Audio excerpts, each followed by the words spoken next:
Danny Gray to me was sort of the MVP of the practice. So the first target he got was in the 7-on-7 red zone drill. He got a target from Sam Darnold. Gray was on the left. He was going against Diamador Lenore, starting right cornerback for the 49ers. Man-to-man coverage. Smoked Lenore with a slant. Darnold put the ball on the money, in stride, on time.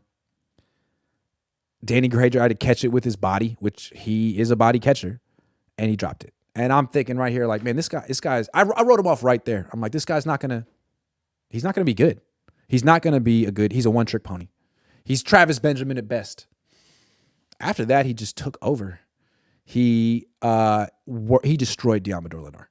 He destroyed him on that one route, didn't catch the ball, and then he just worked him the rest of practice. And now all of a sudden I'm looking at Danny Gray a little differently. Like, he is not A.J. Jenkins. A.J. Jenkins was supposed to be a speed, split end, X receiver, but none of that speed translated to the field. He ran a 4.39, I believe, and none of it translated. Danny Gray runs a 4.33, I believe. You could tell. Him running a shallow cross, good luck covering that man-to-man.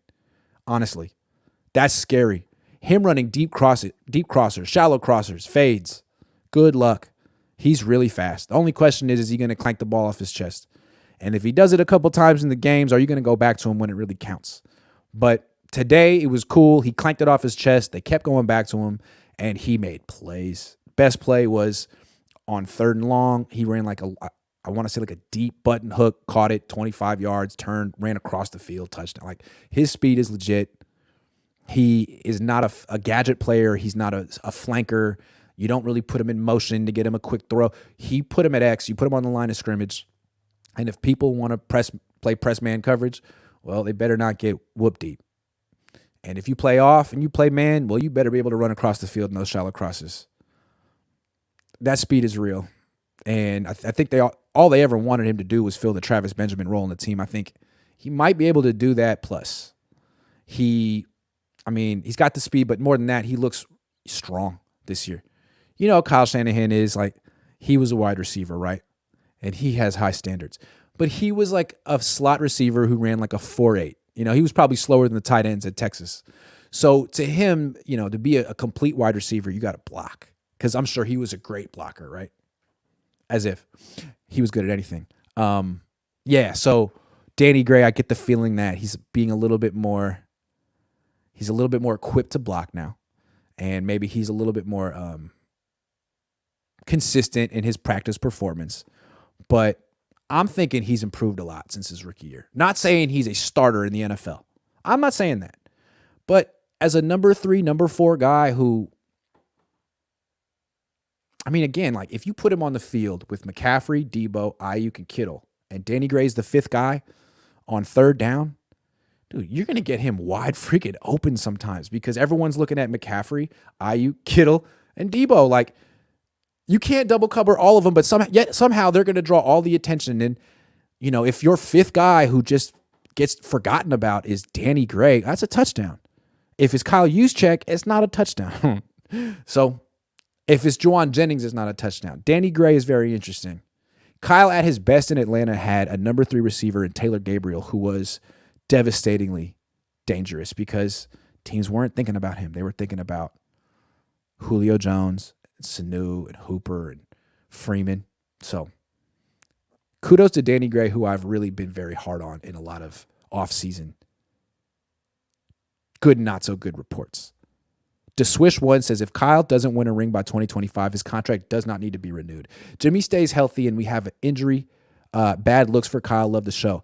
Yeah, that's sort of what the Niners can do with Kyle Shanahan. Instead of trading him and firing him and having to live with that decision and maybe being wrong, they can do what the Eagles did with Andy Reid and just say, look, man, we've had you a really long time and we really acknowledge that you're a good coach. And no, like, we would never fire you. Like, we don't want to be the one team that fires you.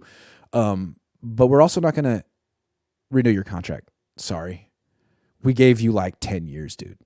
In Kyle's case, it would be what? 9. Andy Reid had 14 with Philly. I think it's fair. Maybe 2 more years to show that you can find some stability at the quarterback position. I feel like every coach, every team is expected to have stability at the quarterback position except Kyle. Like, he's the one coach who doesn't have to pick a quarterback. He can get all his quarterbacks hurt, and people are like, oh, he's still a good coach. Like, is he?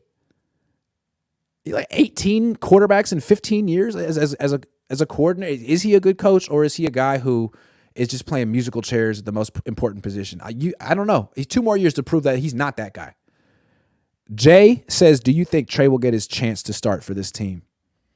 I don't know, man. I don't know.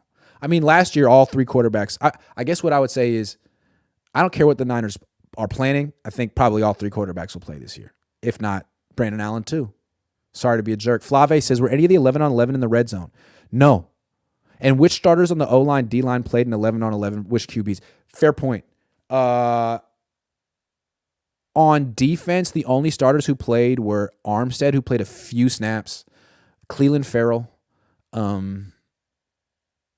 Oren Burks, if you want to call him a starter, Isaiah Oliver, if you want to call him a starter, Lenore Hafunga got a few snaps. That's it. So, and the only starters who didn't play on offense were Debo and Trent. So when Sam was out there, he had an advantage. When Trey was out there, he had an advantage, right? And again, Darnold didn't take all the first team reps. Trey got some reps with Ayuk and McKivitz and all those guys too. So I don't have a full breakdown of who was on the field, all 11 on each play. It happens too fast, and the Niners do it on purpose that you can't do that. But it's a good question. Anderson says, what are the Niners doing differently to avoid key injuries this year? Nothing. Sorry. Nothing. It's just been bad luck, Anderson. Holland Tracy says, how's Gray's lateral speed? I mean, I don't know, but I don't know about his quickness at the top of routes, but he won on a slant today, and he's devastating on a shallow cross. I'll give him that. NG49 says, Niners making a mistake by thinking of now. We want to win now, but priority should be finding a 10-year, 15-year elite quarterback, whatever that may be. Choose wisely. Well, Kyle and his dad have never found that quarterback. You know, they've had little spurts of success with vets or the occasional young guy, but essentially since John Elway retired, the Shanahan brand haven't had any sustained success with a quarterback. Who is Sparta says, is Lance going to be the guy who starts slow but heats up as the game goes along? If so, then with our defense and run game, that could be a winning recipe. I mean, that's who he was today, and that's who he was week 17 when he won. So maybe he had a chance to be that guy week 1 in Chicago, but a torrential downpour hit.